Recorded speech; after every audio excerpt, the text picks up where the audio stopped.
এইটা হলো একটা ওয়াইফাই ডঙ্গল।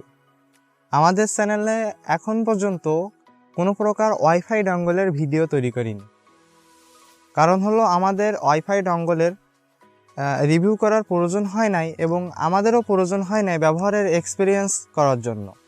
কিন্তু বিগত দিনে ওয়াইফাইয়ের বিভিন্ন সমস্যা সমাধানের কারণে আমাদের প্রয়োজন হয়েছে ওয়াইফাই ডঙ্গলটা। এবং আপনারা যদি ডেস্কটপ কম্পিউটার ব্যবহার করে থাকেন তাহলে অবশ্যই আপনার একটা ওয়াইফাই ডঙ্গলের প্রয়োজন হতে পারে যদি আপনার মাদারবোর্ডে ওয়াইফাই না থাকে। যাই হোক, আমরা লোকাল মার্কেট থেকে এই যে ওয়াইফাই ডঙ্গলটা দেখতে পাচ্ছেন এইটা কিনেছি।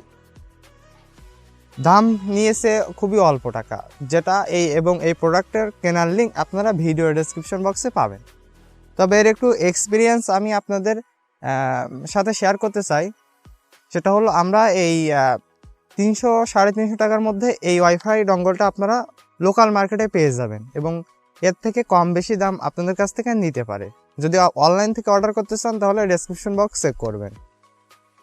নাও এই ওয়াইফাই ডঙ্গলের ব্যবহারের এক্সপিরিয়েন্স আমি একটু বলতে চাই।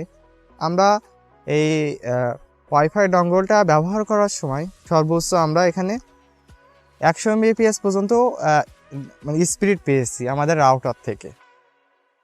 এবং এটা কিন্তু ব্লুটুথ সাপোর্ট করে না, শুধু আপনারা ওয়াইফাই ব্যবহার করতে পারবেন। এবং এই ওয়াইফাইটা বক্সে আপনি একটু সাথে মানে সরে আসুন, আনবক্সিংটা দেখান। তো এখান থেকে আমি একটু দেখে নিই কোথা থেকে আনবক্সিং করতে হবে। ওকে, এখন দেখুন এটা আনবক্সিং আমি করতেছি এবং আনবক্সিং করে আপনাদের বিষয়টা একটু দেখাই।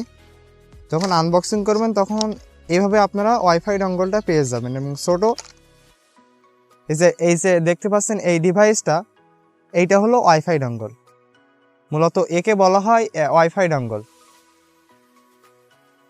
তো এইটা যখন এর ভেতর থেকে আনবক্সিং করে আপনার পিসিতে যখন ফার্স্ট ইনস্টল করবেন তখন আপনার একটা সফটওয়্যার ইনস্টল করতে হবে।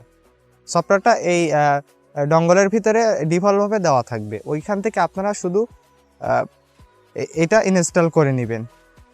ওকে, এই হলো মূলত ওয়াইফাই ডঙ্গলের বিস্তারিত আদ্যপান্ত। ভিডিও ভালো লাগলে আমাদের ভিডিওতে লাইক করতে পারেন, শেয়ার করতে পারেন আমাদের ভিডিও, কমেন্ট করে আপনার অসংখ্য মূল্যবান মতামত আমাদের কাছে শেয়ার করতে পারেন। এবং আপনি যদি আমাদের তরল টেক চ্যানেলে নতুন হয়ে থাকেন তাহলে চ্যানেলকে সাবস্ক্রাইব করে রাখতে পারেন। দেখা হবে নতুন ভিডিওতে।